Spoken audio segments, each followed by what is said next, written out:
Hey, welcome to this short episode. We just want to do an update on the identity of Alice Guo because now, as fingerprints investigation reveals that the mayor of Tarlac, Alice Guo, is in fact a Chinese citizen who the identity was matched to the fingerprints of a passport belonging to someone named Guo Huaping, or in this case, Alice Guo, potentially her Chinese name.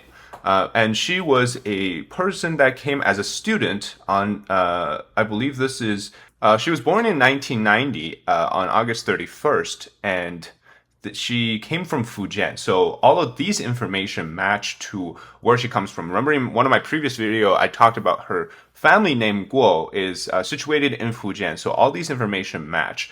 And now, according to the latest information, we know that the National Bureau of Investigation did a fingerprint examination, found that Guo's fingerprints identical to those of a woman named Guo Huaping, who they now suspect is her real identity, who came into the country as a teen in 2003.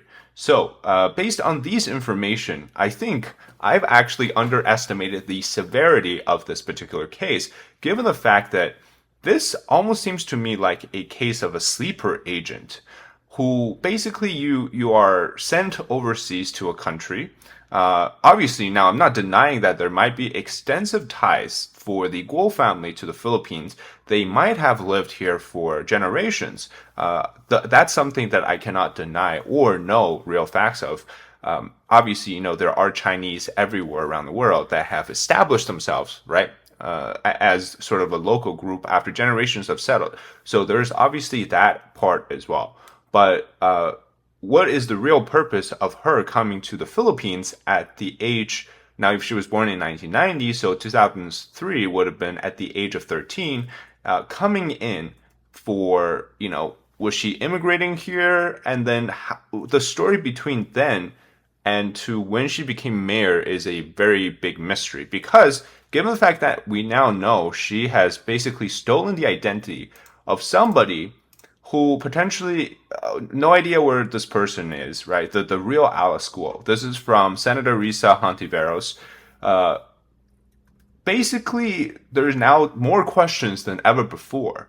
Number one is, at what point during her time between 2003 to 2022, when she became mayor, when during this period of time did she become somebody that was basically using POGO as a base or helping POGOs in the Philippines? So question number one is, where is the real Alice Guo? And question number two for me is, how much or what incentives were given to Guo or her family for them to want to build up the POGO scene so that they can continue to run those illegal activities inside the Philippines? And number three, what future sort of objectives would be there for this particular, side for the, I guess you would say, the CCP agent activities that would benefit the Chinese Communist Party when it comes to the Philippines, do the biddings of the Chinese Communist Party. There was another story that's basically they found Chinese military uniforms in another separate POGO raid, and this time was in Pampanga. Now, obviously, this is a separate entity, but it tells you that the people that are running these illegal gambling networks are being used by the Chinese Communist Party for spying purposes, for infiltration purposes, and there is no denying the ties between Alice Guo and that of the CCP now. And I think at this point, the Filipino government needs to do some sort of a thorough investigation, I believe, not just in POGOs, but in a way, obviously this is going to be very difficult because I think the idea that this could bring about, some sort of discrimination against the Chinese population in the Philippines, but I think there needs to be a major investigation into this area, because this is not just an isolated case for the Philippines.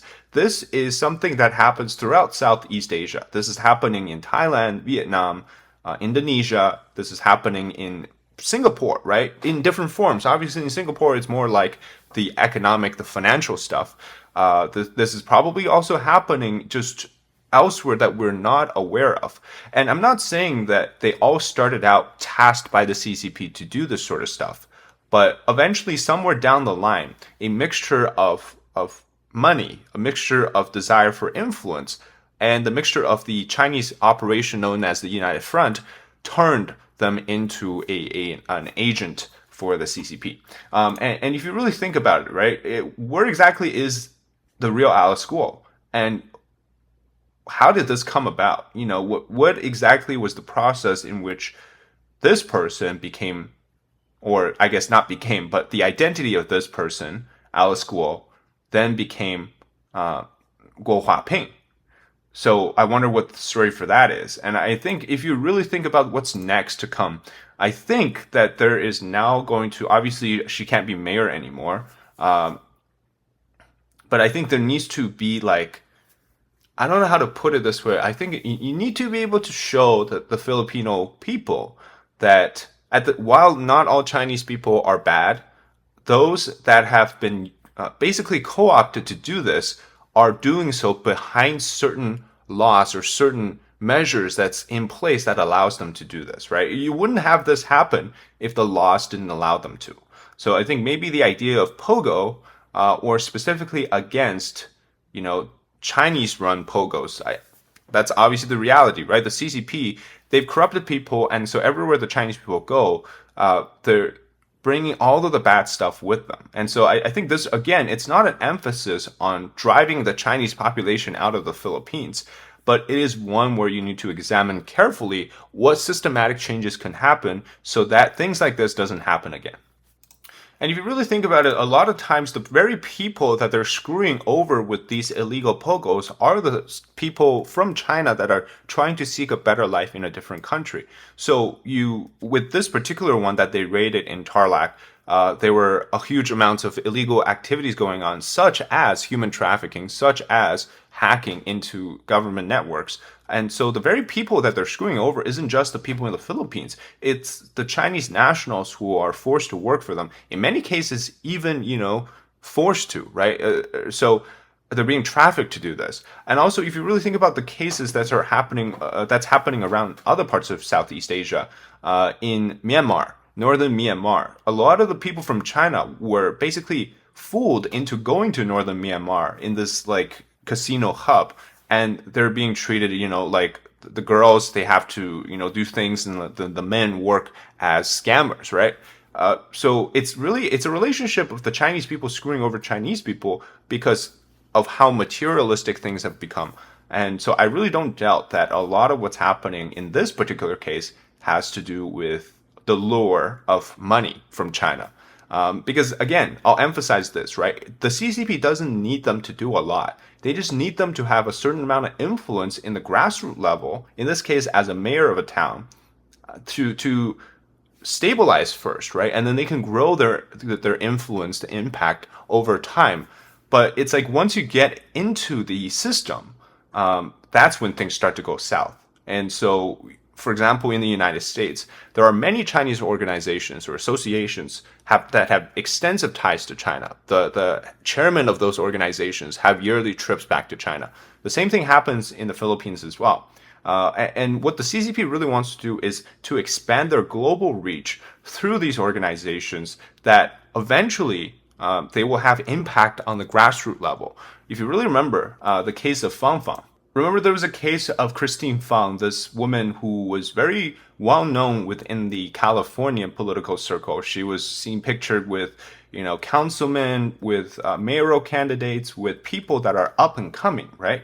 So once you get your foot into the door, there's a lot of space for growth that can happen with the relationship building, but you have to start somewhere. So I think this is, once again, it's highlighting the fact that there are multiple ways in which the CCP can go in and do things. And some of them very benign on the surface, some of them very unknown until you actually look into it. And this one seems to have uncovered a big mess.